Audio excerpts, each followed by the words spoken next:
একদিকে গাজা উপত্যকায় বন্দি বিনিময় চলছে, ইসরায়েলি গুটি কয়েক বন্দীকে মুক্ত করছে হামাস।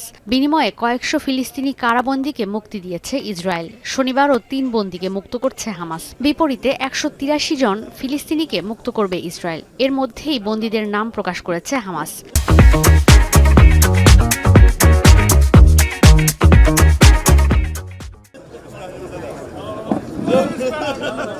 এদিকে বন্দি বিনিময় আর সেনা প্রত্যাহারের মধ্য দিয়ে গাজায় পুরোদমে কার্যকর হবে যুদ্ধবিরতি। প্রথম ধাপের এই যুদ্ধবিরতিতে ৪২ দিনের মধ্যে ৩৩ বন্দীকে মুক্তি দেবে হামাস। ইসরায়েল মুক্ত করবে প্রায় ২,০০০ ফিলিস্তিনি কারাবন্দীকে। সব বন্দীকে আগামী ৩ মাসের মধ্যে মুক্তির দাবিতে ইসরায়েলে আবারও বিক্ষোভ হয়েছে। অন্যদিকে উপত্যকার পশ্চিম তীরে আগ্রাসন বাড়ছে ইসরায়েলি প্রতিরক্ষা বাহিনীর। পশ্চিম তীরের জেনিন শরণার্থী শিবিরে সামরিক অভিযান বন্ধের কোনো সম্ভাবনা নেই। জেনিনে একটি বাড়ি উড়িয়ে দিয়েছে আইডিএফ। তুলকারেমে ৬ষ্ঠ দিনের মতো চলছে অভিযান। ঘরবাড়ি থেকে জোর করে বের করে দেওয়া হচ্ছে সাধারণ মানুষকে।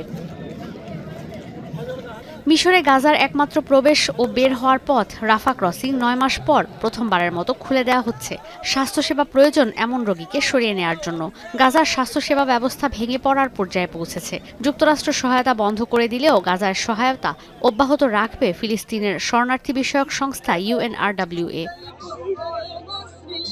এমন অবস্থায় মঙ্গলবার ওয়াশিংটনে ইসরায়েলি প্রধানমন্ত্রী বেনিয়ামিন নেতানিয়াহুর সঙ্গে দেখা করবেন মার্কিন প্রেসিডেন্ট জো বাইডেন।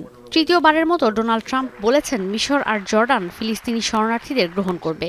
জানা গেছে বাইডেন প্রশাসনের আরেকটি স্থগিতাদেশ তুলে নেবেন ট্রাম্প, যে কারণে আরও ২৪,০০০ রাইফেল পেতে পারে ইসরায়েল।